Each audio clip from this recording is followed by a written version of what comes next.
He was heading home when he saw two drenched elderly people, abandoned in the rain in front of his gate. He almost drove past until he opened that old suitcase and discovered the truth that would change his life forever. The rain pounded against the windshield of the imported car, as if trying to wash away all the dirt in the world. Marcelo adjusted the rearview mirror and accelerated down the empty avenue, exhausted after 3 days of endless meetings in another city.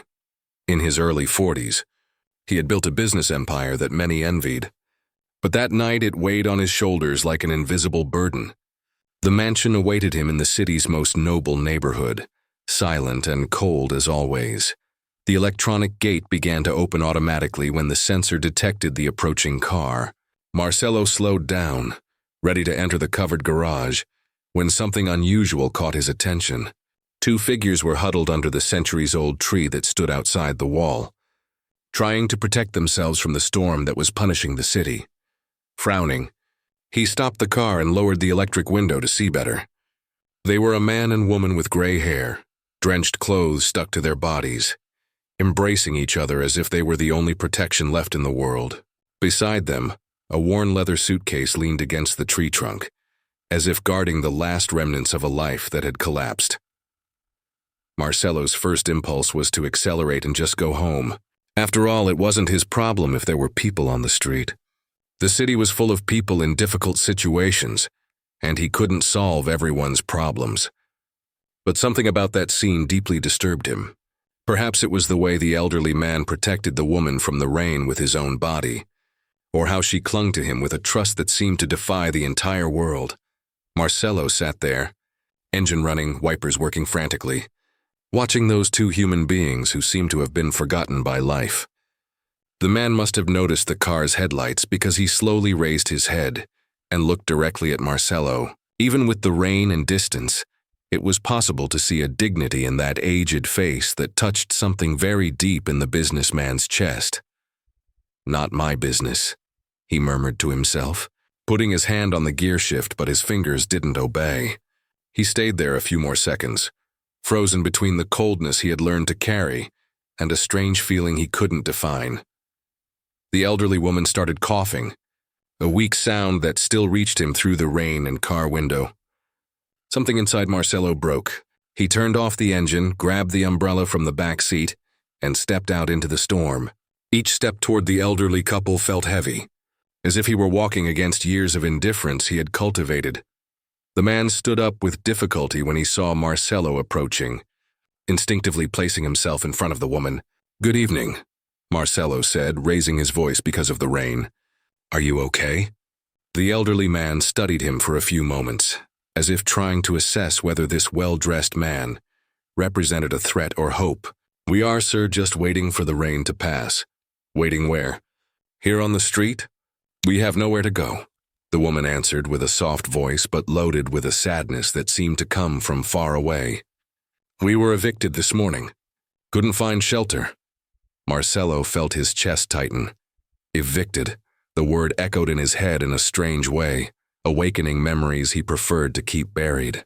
"Evicted from where?" "From the house where we lived for decades," the man explained, trying to keep his voice steady. "Things got complicated financially. We couldn't pay anymore. And your family, children, relatives?" The silence that followed was more eloquent than any answer. The woman lowered her head, and even with the rain it was possible to notice that other drops were running down her face. The man pressed his lips as if swallowing bitter words he preferred not to pronounce. "Our children have their own lives," he finally said. "We don't want to bother them." Marcelo knew that type of answer. It was dignity trying to disguise rejection. There was something about those two elderly people that bothered him in a way he couldn't explain. They didn't seem like people who had always lived on the streets. There was a posture, an education, a delicacy in their gestures that told a different story. "What are your names?" "I'm Antonio," the man replied, extending a calloused but clean hand. "This is my wife, Esperanza. We've been married for almost 50 years. 50 years. Marcelo could barely imagine sharing life with someone for that long. His own experience with relationships had been a succession of disappointments that left him convinced it was better to live alone. "Marcelo," he introduced himself, shaking Antonio's hand. "Look, you can't stay here in the rain all night. It's dangerous and you could get sick." "Don't worry about us, sir," Esperanza said, trying to smile even while shivering from cold. "We've been through worse." That phrase hit Marcelo like a punch to the stomach. We've been through worse. How many battles had those two faced together? How many storms, literally and figuratively, had they crossed hand in hand? "You can stay at my house tonight." The words came out of Marcelo's mouth before he could fully process what he was offering. "Just until the rain passes and you can get organized." Antonio and Esperanza looked at each other in surprise. It was evident they didn't expect that offer from a complete stranger. "Mr. Marcelo, we don't want to cause trouble," Antonio said. "You don't even know us. You seem like decent people, and nobody deserves to spend the night in the rain." Esperanza had another coughing fit, stronger this time, and that sealed Marcelo's decision. "Come on, get your things. My house has plenty of spare rooms." Carefully, Antonio helped Esperanza stand up and picked up the leather suitcase. Marcelo noticed how he held that luggage, as if carrying something more valuable than gold. The three walked in silence to the mansion, each lost in their own thoughts. The housekeeper Valdirene almost dropped the tea tray when she saw Marcelo enter through the front door, accompanied by two drenched elderly people. She had worked in that house for 15 years and had never seen her boss bring anyone home, much less people from the streets. "Valdirene," Marcelo said, taking off his wet coat, "prepare the guest room on the second floor for Mr. Antonio and Mrs. Esperanza, and see if there are dry clothes that might fit them." "Sir," Valdirene whispered, clearly uncomfortable. "Are you sure?" "I am." "And prepare hot tea. They're freezing."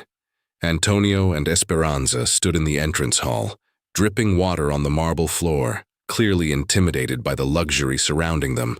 The house was immense, decorated with expensive furniture and works of art worth more than many people earn in a lifetime.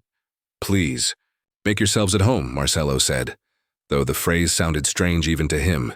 When was the last time anyone had felt at home there? "Mr. Marcelo," Esperanza said with a choked voice, "we don't know how to thank you. It's been a long time since anyone treated us with such kindness." The phrase hit Marcelo unexpectedly. It's been a long time since anyone treated them with kindness. How was it possible for two people to reach a point where a simple gesture of humanity became something rare and precious? "You don't need to thank me. It's the least any person would do." "No, sir," Antonio said, shaking his head. "It's not. We spent the whole day asking for help, knocking on doors, and you were the first person who looked at us as human beings." The weight of those words kept echoing in the air. Marcelo realized that it had also been a long time since anyone had looked at him as a human being, and not as a business opportunity or a walking bank account. Valdirene returned with fluffy towels and dry clothes. "The room is ready, sir," she announced, but her tone made it clear she didn't approve of the situation. "Thank you, Valdirene. You may retire." When the housekeeper left, silence took over the environment again. Marcelo watched Antonio helping Esperanza up the stairs, noticing how careful he was with each of her movements, as if she were made of crystal. There was love in those gestures, true love, tested by time and difficulties. "Rest well," Marcelo said when they reached the second floor. "Tomorrow we'll talk more." "Good night, Mr. Marcelo," Esperanza said. "May God bless you for your kindness." Marcelo stood in the hallway after the bedroom door closed, trying to process what had happened. In less than an hour, his routine had been completely altered by two complete strangers. He should be regretting it, worried, questioning his impulsive decision, but he wasn't. For the first time in a long while, he felt he had done something right. From the room, he could hear low voices talking. Antonio and Esperanza seemed to be having an intimate conversation, whispering like two teenagers sharing secrets. Marcelo wondered when was the last time he had someone he could talk to that way. Someone who really cared about his fears and dreams. He returned to his own room, but sleep didn't come easily. He kept thinking about those two elderly people, about the suitcase they carried as if it were a treasure, about the way they looked at each other after 50 years of marriage. There were secrets in that story. There was more behind their situation than it appeared, and something inside him wanted to discover what it was. The following days brought a strange peace to Marcelo's mansion. For the first time, The corridors echoed with conversations, soft laughter and the sound of Esperanza singing while helping Valderrain in the kitchen. The housekeeper, who had initially resisted the elderly couple's presence, now treated them like family, enchanted by the couple's genuine kindness. Marcelo had canceled several business meetings to spend more time at home, fascinated by the stories Antonio and Esperanza shared. Each account revealed the dimension of the impact they had caused in the lives of thousands of people. But it was on a sunny afternoon that the most shocking discovery came to light. "Antonio," Marcelo said while having coffee on the veranda, "tell me about the businessmen you helped over the years." The elderly man smiled nostalgically. "There were many, Marcelo. We always believed that supporting people with good intentions was the best way to multiply good. Anyone specific you remember?" "There's one case I never forgot. A young businessman who was on the verge of bankruptcy 15 years ago. Family business, many employees depending on him. He was desperate." Marcelo felt something strange in his chest.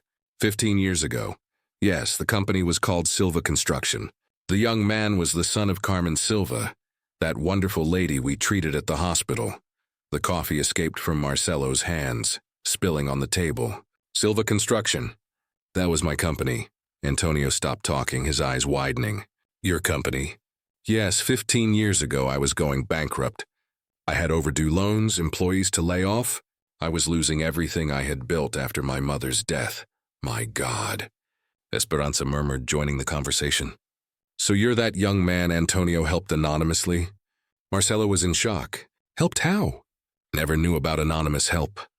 Antonio exchanged looks with Esperanza before answering.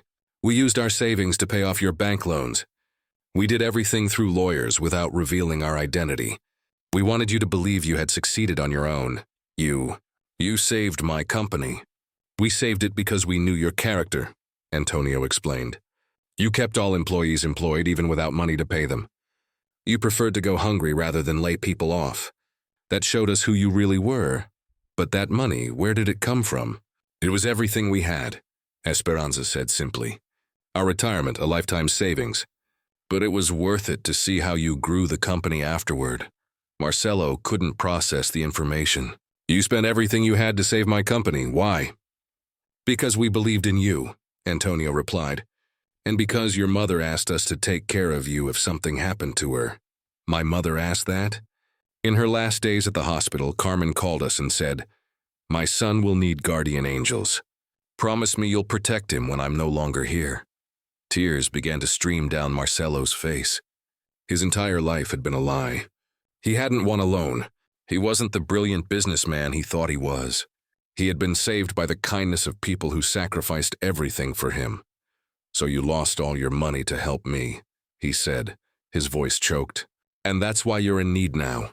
"Don't see it that way," Esperanza asked. "See it as an investment that worked out. You became a successful man, generated jobs, helped other families, but you were left with nothing. We were left with the satisfaction of having fulfilled our promise to your mother," Antonio said serenely. At that moment, Valderrain appeared on the veranda with a worried expression. "Mr. Marcelo, there's someone at the door wanting to speak with Mr. Antonio and Mrs. Esperanza." "Who is it?" "A young man. He says he's their grandson." Esperanza went pale. "Rodrigo?"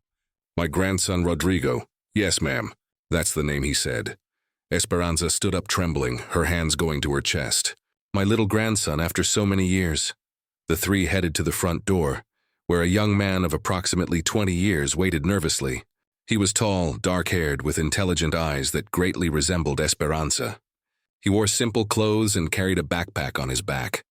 "Grandpa, Grandma," he said with an emotional voice upon seeing Antonio and Esperanza. "Rodrigo." Esperanza ran to hug her grandson, crying copiously. "My boy, how did you find us?" "I've been looking for you for months," he explained, also hugging Antonio. "When I found out Dad had abandoned you, I left home to look for you." "Left home?"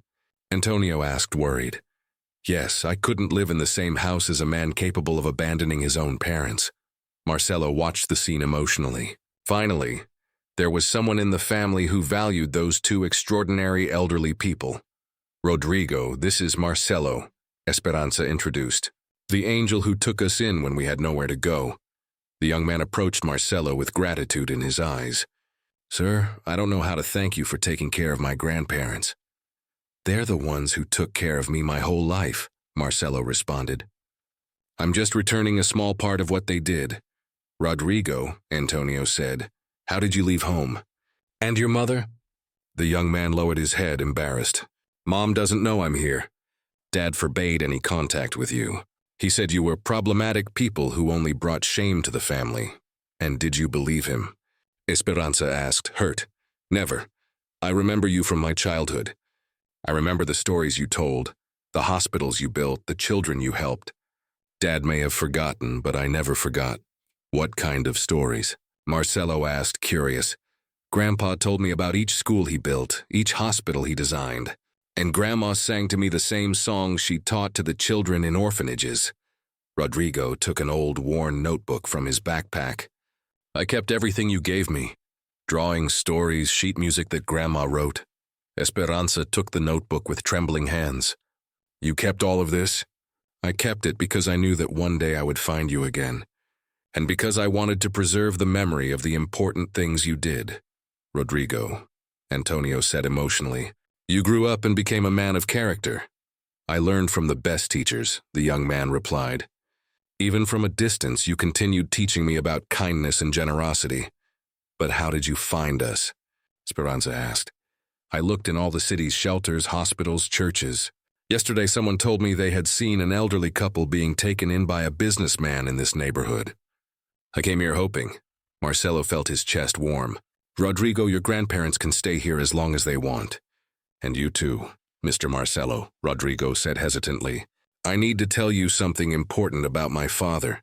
What about him? He didn't stop here. He's planning something against you, Grandpa and Grandma. Marcello's blood ran cold. What kind of thing? I heard him talking with other lawyers. Something about getting a court order to have you institutionalized. Claiming you're incapable of taking care of yourselves. Antonio and Esperanza looked at each other in terror. But that's not all, Rodrigo continued. I discovered that you have an inheritance Dad wants to control. Inheritance? Esperanza asked, confused. What inheritance? We have nothing, you do. The will of Dad's great-grandfather, Grandpa's father. He left land that today is worth millions. Dad can only access it if he proves you're incapable or if he gets custody of you. The revelation fell like a bomb on everyone. Eduardo didn't just want to get rid of his parents. He wanted to steal their inheritance. That's why he was so interested in institutionalizing you. Marcello understood. To have legal control over the assets. Exactly. And there's one more thing, Rodrigo said, taking papers from his backpack. I found these documents in his office. Marcello took the papers, and as he read, his expression became increasingly somber. My God, he murmured. Eduardo is planning a complete setup. What does it say there? Antonio asked apprehensively. He's going to claim you're suffering from age-related mental problems. He even has doctors already bribed to give false reports. Eduardo's evil had no limits. He was willing to destroy his own parents' dignity to steal their money. We won't let this happen, Marcello said determinedly. I'll use all my resources to protect you. But, Mr. Marcello, Rodrigo said worriedly, my father has powerful connections. He can get what he wants. Then we'll have to be smarter than him. And at that moment, Marcello knew the battle was just beginning. The revelation about the inheritance had completely changed the scenario. Marcello spent the night analyzing the documents Rodrigo brought, discovering an even dirtier plot than he had imagined. Eduardo not only wanted to get rid of his parents, but was planning an elaborate farce to steal millions that belonged to them. The next morning, Marcello called his private lawyer, Dr. Enrique Mura, one of the best criminal lawyers in the city. When Enrique arrived at the mansion and saw the documents, he was impressed by the cruelty of the scheme. Marcello, this here is a complex conspiracy, Enrique said, leafing through the papers. Eduardo set up a network of people willing to lie under oath to get what he wants. Can we stop it? Marcello asked anxiously. We can, but it's going to be a difficult battle. He has connections in the judiciary. Doctors willing to falsify reports. We're going to need solid evidence. Antonio, who had been listening quietly, finally spoke. Dr. Henrique, there's something that might help our case. What would that be? Enrique began organizing the strategic exit. We'll do it like this. Valdirene will leave normally to go shopping, drawing the attention of the watchers. Meanwhile, you'll exit through the back garage in my car. And me? Marcelo asked. You stay here. If Eduardo comes with the warrant, we need someone to receive him and buy time. An hour later, the plan was executed perfectly. Antonio, Esperanza, and Rodrigo managed to leave undetected, while Marcelo remained at the mansion, awaiting Eduardo's next move. The wait didn't last long. In the late afternoon, a convoy arrived at the door. Eduardo, 2 court officers, an unknown doctor, and Patricia, who seemed extremely embarrassed by the situation. Where are my parents? Eduardo asked aggressively when Marcelo opened the door. In a safe place, far from sons who only want to harm them. I have here a court warrant for urgent medical evaluation, one of the officers said, showing the papers. Allegation of risk to the elderly people's physical integrity. What risk? Marcelo asked, taking the document. According to the petitioner, the elderly show signs of mental confusion and may put themselves in danger. The doctor explained mechanically. This is a lie and you all know it, Marcelo accused, looking directly at Eduardo. It's true. Eduardo lied shamelessly. My parents are sick. They need specialized care. Specialized care? Or do you need legal control over them? What are you talking about? I'm talking about your great-grandfather's inheritance. About the land worth millions that you can only access if you get custody of your parents. The silence that followed was revealing. Eduardo didn't expect Marcelo to know about the inheritance. I don't know what you're talking about, he tried to disguise. I know everything, Eduardo. I know about the bribed doctors, about the false reports you ordered, about the entire scheme to steal your parents' money. Patricia, who had been quiet until then, finally exploded. Eduardo, I can't pretend anymore that I don't know what's happening. Patricia, shut up, he shouted. I won't shut up. Your parents are wonderful people, and you're trying to destroy them for money. You don't understand anything about the situation. I understand perfectly. I understand you're doing something horrible, and I won't be an accomplice. The argument between Eduardo and Patricia revealed even more of his character. The court officers began to feel uncomfortable with the situation. Mr. Eduardo, one of them said, if there are irregularities in this process, we need to reevaluate it. There are no irregularities, Eduardo insisted desperately. Oh, yes, there are, Marcelo said, taking out copies of the documents Rodrigo had brought. Here's proof of the conspiracy he mounted. The officer took the papers, and as he read, his expression changed. Mr. Eduardo, these documents suggest procedural fraud. This is a lie. A setup. A setup? Patricia laughed bitterly. Eduardo, you're calling your own son a liar. Rodrigo? Eduardo went pale. What does Rodrigo have to do with this?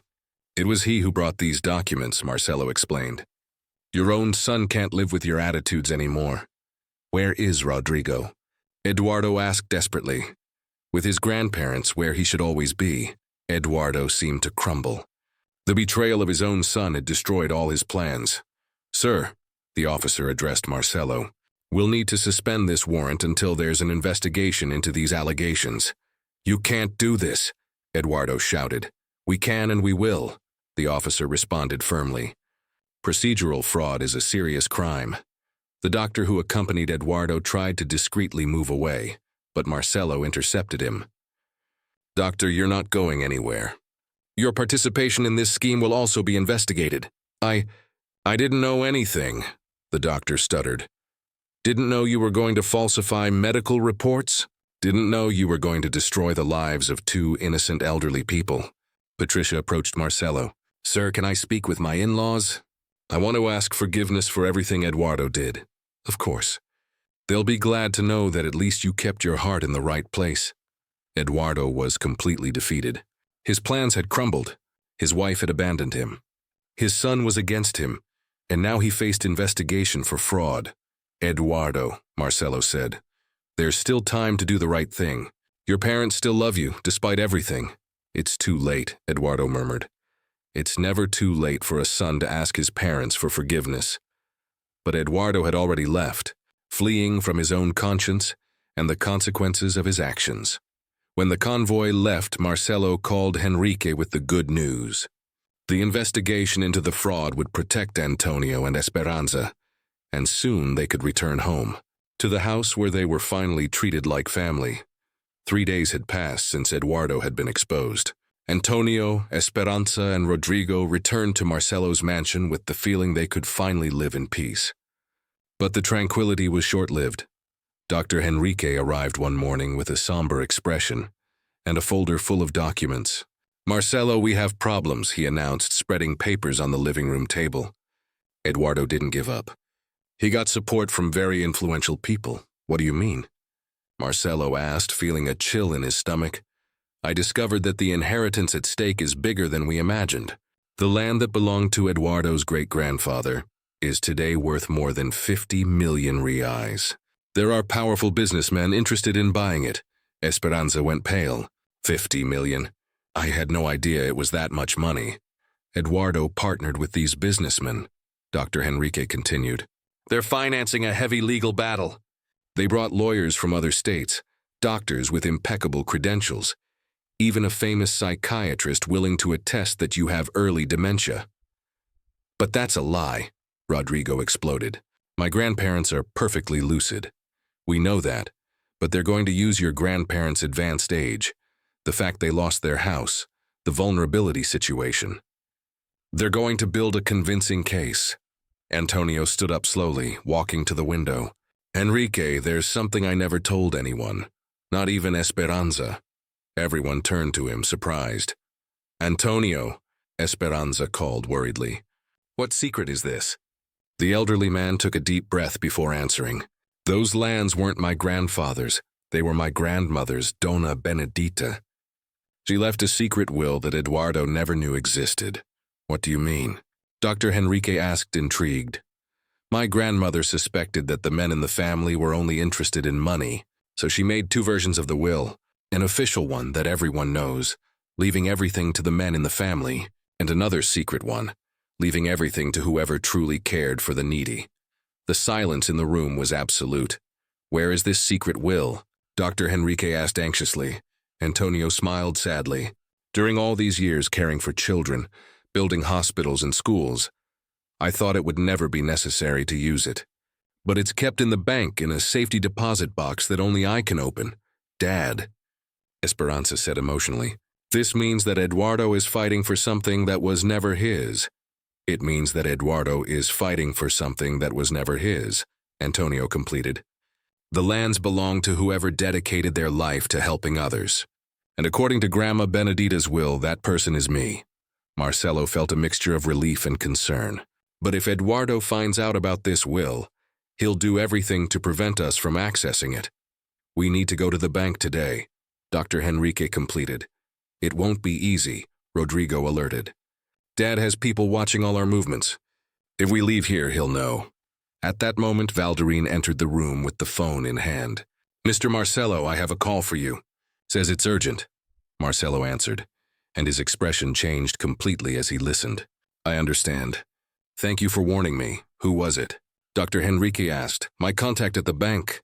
Eduardo was there early this morning with a temporary court order trying to access Antonio's safety deposit box. Did he succeed?" "No, because the order was poorly formulated. But he'll come back with more specific documents." Antonio approached Esperanza and held her hands. "My dear, the time has come to tell the whole truth." "What truth, Grandpa?" Rodrigo asked, confused. Esperanza looked at her husband with tears in her eyes. "Rodrigo, my medical condition isn't just delicate. It's terminal." The young man was without reaction. Marcelo felt the world collapse. "Terminal?" He repeated in disbelief. "The doctors gave me a few months," Esperanza explained with a serene voice. "That's why we lost the house. We spent everything trying experimental treatments." "Grandma," Rodrigo began to cry. "That's why Eduardo was in such a hurry to have us institutionalized," Antonio said bitterly. "He knows Esperanza doesn't have much time. If he can prove we're incapable before she passes, he gets everything." Eduardo's evil was even deeper than they imagined. He was counting on his own mother's death to inherit the money. "We won't let this happen." Marcelo said determinedly. We're going to the bank now. It's risky, Dr. Henrique warned. But riskier is letting Eduardo win, Marcelo responded. An hour later, a plan was drawn up. Dr. Henrique would go to the bank with Antonio, while Marcelo would stay with Esperanza and Rodrigo to distract any surveillance. Valdirene would help, creating a situation that would draw attention to the house. The plan worked perfectly until Dr. Henrique called from the bank with devastating news. Marcelo, we arrived too late. Eduardo was here with a new court order. He got access to the safety deposit box. How, without Antonio's presence? He claimed medical urgency, said Antonio was hospitalized with acute dementia and needed the documents for treatment. But Antonio is here with me. We know that, but he presented very convincing false medical documents. The bank manager was forced to open the box. Antonio took the phone from Marcelo's hands. Henrique, was the will there? It was. Eduardo took everything. Despair took over everyone. Without the secret will, Eduardo could claim the inheritance freely. Wait, Esperanza said suddenly. Antonio, do you remember the photocopy we made of the will 20 years ago? Photocopy? Antonio's eyes widened. The one we kept in the suitcase. Everyone ran to the room where the leather suitcase was stored. With trembling hands, Esperanza searched through the old papers until she found a laminated folder. Here it is, she shouted. The copy of Grandma Benedita's secret will. Dr. Henrique came running back from the bank, and when he saw the document, his eyes shone. This changes everything. Even if Eduardo has the original, we have a way to prove another will exists. But he'll say it's a forgery, Rodrigo alerted. He won't be able to. This document has notarized signatures from 30 years ago. Eduardo hadn't even been born when it was made. At that moment, cars stopped in front of the mansion. Eduardo had arrived with an even larger convoy. More lawyers, court officers, and this time even an ambulance. They came to take the grandparents by force, Rodrigo said, terrified. They won't take anyone, Marcelo responded, putting the copy of the will in his pocket. Eduardo entered through the front door without asking permission, accompanied by 6 people. His face was transfigured by greed. Father, mother, he said coldly. I came to get you. I have documents proving you need immediate hospitalization. We're not going anywhere, Esperanza responded with dignity. It's no longer your choice, Eduardo said, showing papers. The judge determined compulsory hospitalization. Based on false reports, Dr. Henrique intervened, showing documents. We have proof that the doctors who signed these reports never examined my clients. Eduardo got nervous. This is a lie. It's the truth. We have one more surprise for you, Marcelo said, taking the copy of the will from his pocket. Do you know this document? Eduardo looked at the paper and went pale. Where did you get that? From the same suitcase you despised. Your great-grandmother's secret will, leaving everything to whoever truly helped the needy. This is a forgery. With notarized signatures from 30 years ago, Dr. Henrique smiled. Eduardo, you lost. The lands were never yours. Impossible, Eduardo shouted, completely losing his composure. At that moment, Patricia entered the house. She wasn't coming with Eduardo, but alone, carrying a suitcase. Eduardo, she said with a firm voice. I came to get Rodrigo. He's going to live with me. Are you crazy? Eduardo exploded. Rodrigo is my son. Rodrigo is a young man who's ashamed of his own father. And I am too. Patricia, no, Eduardo. It's over. I filed for divorce this morning, and I'm going to testify against you in all the proceedings. The revelation was the final blow. Eduardo had lost his son, his wife the inheritance, and now faced criminal investigation. The court officers, seeing the situation, approached Eduardo. Sir, we need to take you in for questioning about the fraud charges. No, Eduardo shouted. You don't understand. I need that money. For what? Antonio asked sadly. To buy what you don't have? Respect, admiration, success? My son, Esperanza said with a choked voice. Those things can't be bought. They're earned. Like you earned them? Eduardo laughed bitterly. Helping everyone and ending up on the street? We ended up with the love of family, Esperanza responded. With the respect of those who truly matter. Do you have that? Eduardo looked around. No one was on his side. Not his wife, not his son, not the lawyers who had been paid to lie. "Eduardo," Antonio said softly, "there's still time. You can still choose to be different." But Eduardo was already being taken away by the officers, shouting empty threats that no one took seriously anymore. When the house returned to silence, Rodrigo hugged his grandparents, crying, "Grandpa, Grandma, forgive me for having a father like that." "Son," Esperanza said, caressing her grandson's hair, "you're not responsible for your father's choices. You're only responsible for your own choices." Patricia approached, embarrassed. "In-laws, forgive me for everything. I should have acted sooner." "Patricia," Antonio said, smiling, "courage isn't not being afraid. It's doing the right thing even when afraid." And that afternoon, as the sun set behind the mansion's windows, a new family had formed. Not by blood, but by choice, by love, by values that truly matter. The battle was won, but the greatest victory was yet to come. 6 months had passed since the legal battle that changed everything. Marcelo's mansion had transformed into a truly special house. The cold walls now echoed with warm conversations, genuine laughter, and soft music that Esperanza played on the piano Marcelo had bought especially for her. Grandma Benedita's secret will was validated by 3 different notary offices, and Eduardo faced investigation for fraud. The millionaire lands now officially belonged to Antonio, but what he did with them surprised even Marcelo.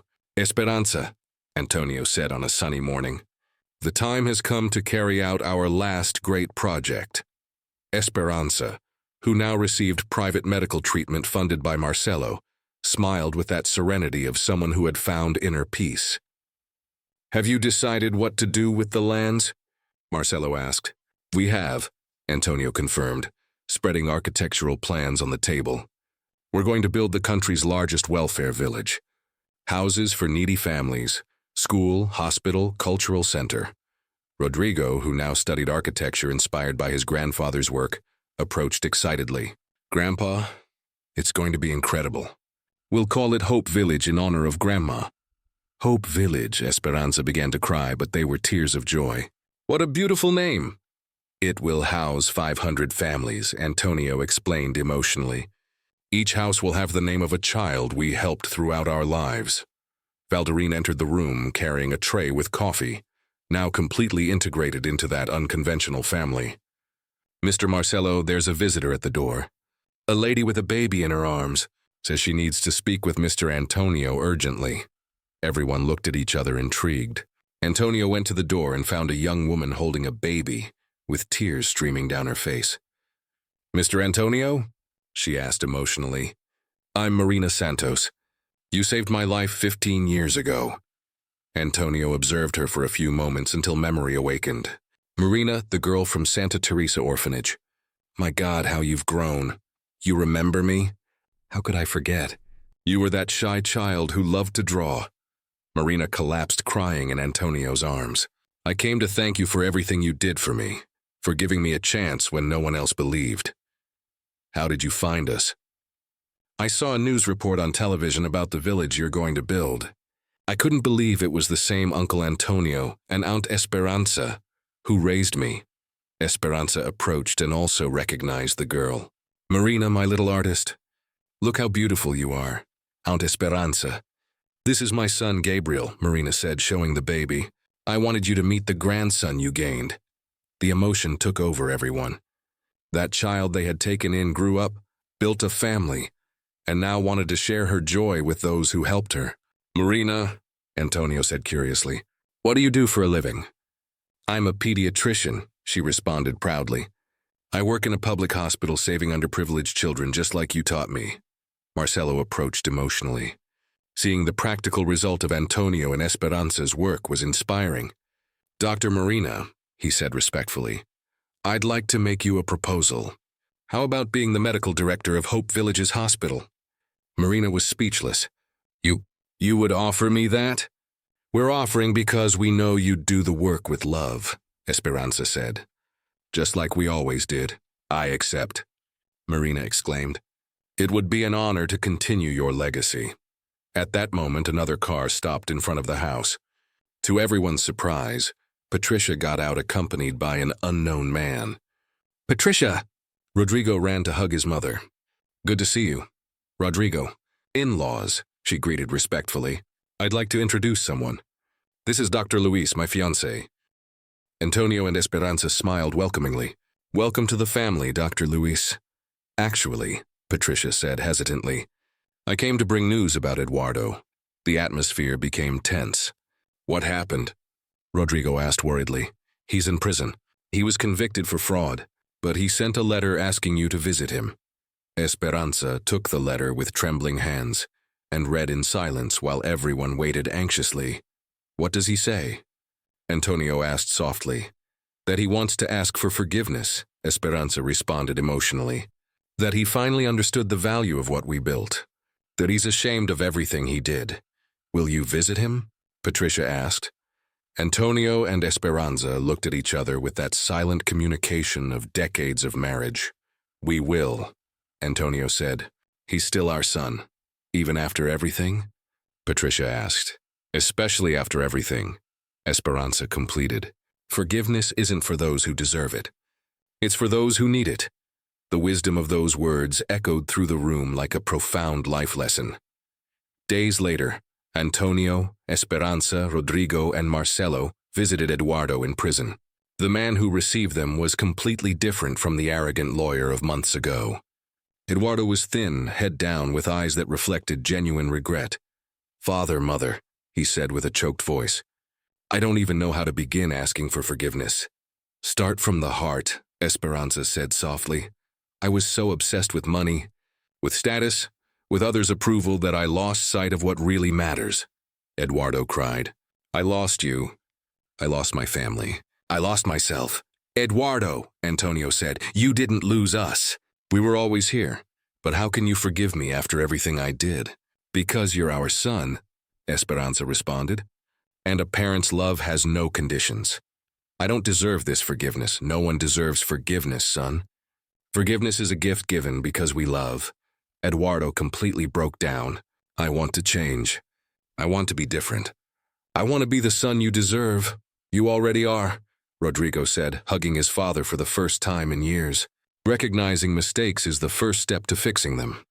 Marcelo watched that scene of reconciliation with a heavy heart. Family was really about forgiveness, second chances, unconditional love. Eduardo, he said, when you get out of here, there's a place waiting for you at Hope Village. We have a lot of social work to do. Would you give me that opportunity? Everyone deserves a second chance, Antonio responded. Especially family. A year later, Hope Village was ready. 500 colorful houses sheltered families who had emerged from poverty. The hospital, directed by Marina, had already saved hundreds of children. The school operated full-time. The cultural center promoted activities for all ages.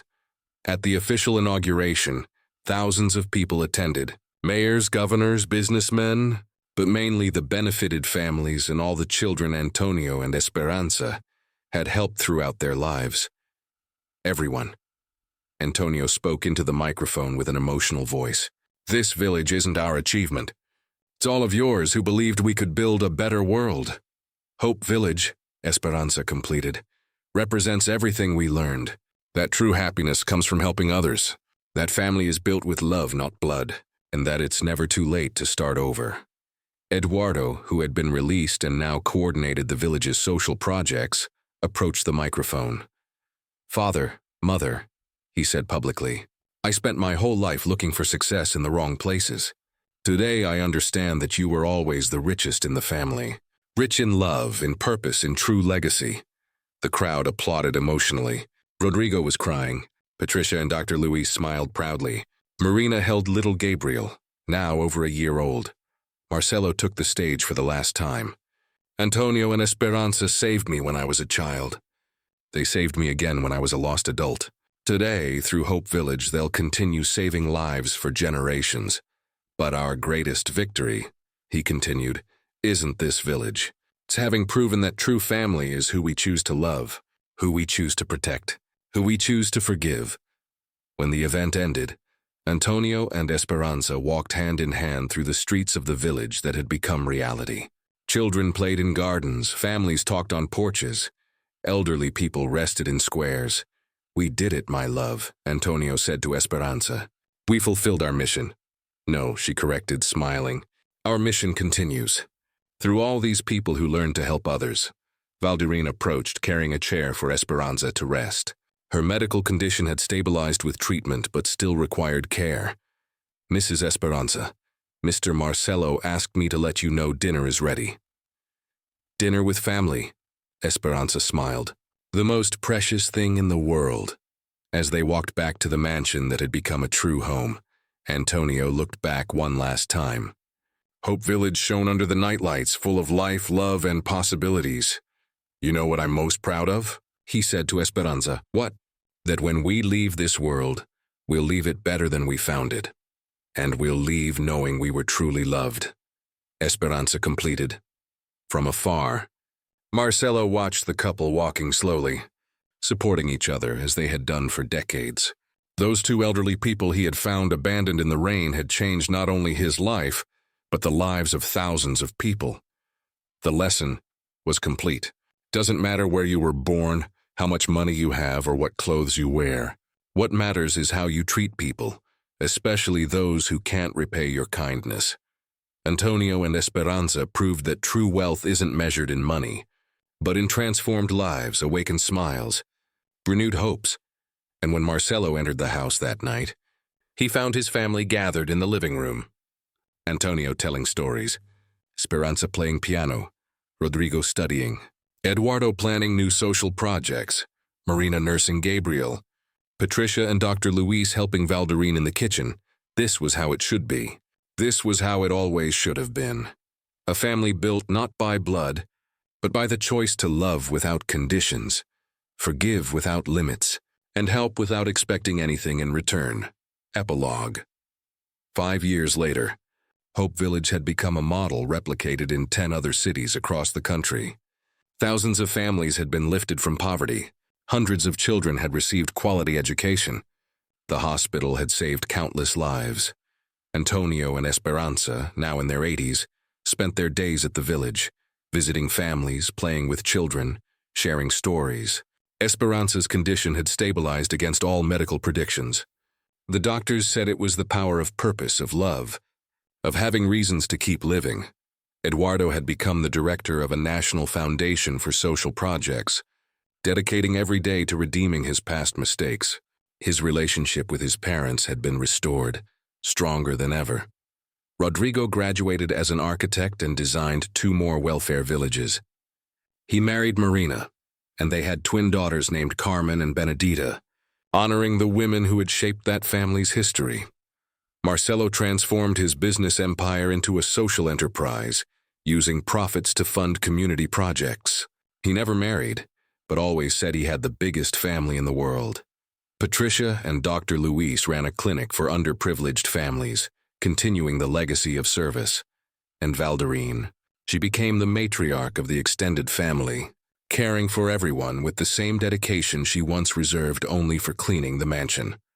On a particularly beautiful afternoon, with the sun painting the sky in shades of orange and pink, Antonio and Esperanza sat on the porch of their house at Hope Village.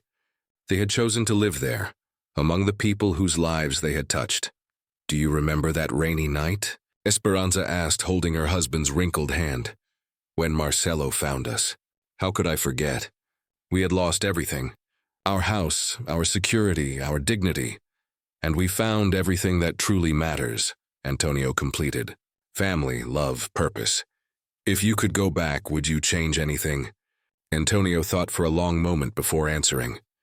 Not a single day. Every choice we made, every penny we gave, every child we helped, led us to this moment. Led us to this family. At that moment, 3 generations gathered on the porch.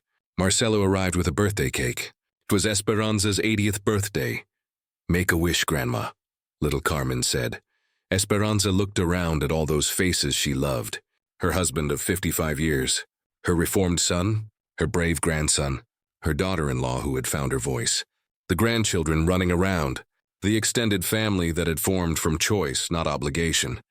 I don't need to wish for anything, she said, tears of joy running down her face. I already have everything I ever wanted.